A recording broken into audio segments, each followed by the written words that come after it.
जिसमें 8 अध्याय हों उसे अष्टक कहते हैं।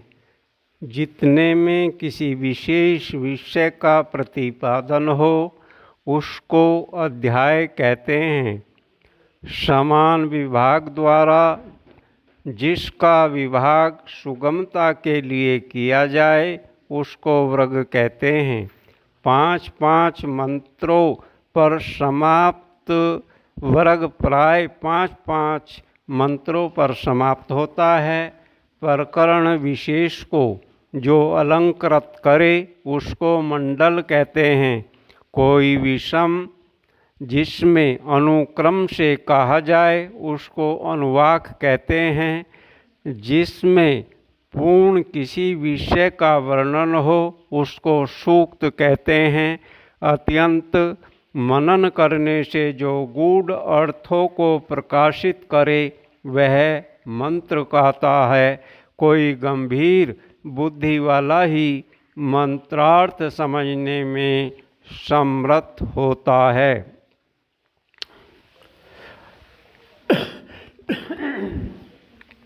वर्णों के अत्यंत सानिध्य को संहिता कहते हैं। पद पाठ में मंत्र के एक एक पद को पृथक करके पढ़ते हैं और संहिता पाठ में संधि आदि के द्वारा समन्वित रूप का प्रयोग करते हैं। आर्चिक का अर्थ है ऋचाओं का समूह या संकलन।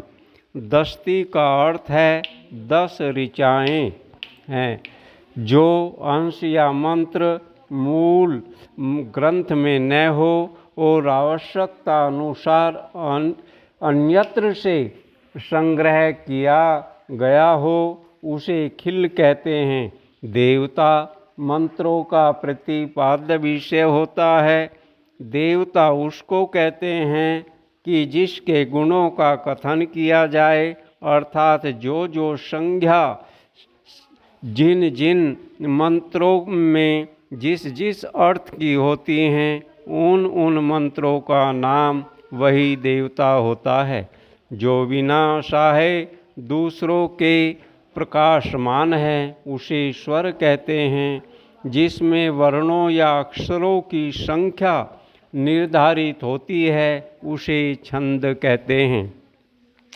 जहाँ मूल में विद्यमान पदों का अर्थ दर्शाया जाए तथा उन पदों के आधार पर मूल का तात्पर्य समझाया जावे उसे भाष्य कहते हैं। और जो बात मूल में संक्षेप से कही गई है उसे विस्तार के साथ वर्णन करना भाष्य कहलाता है।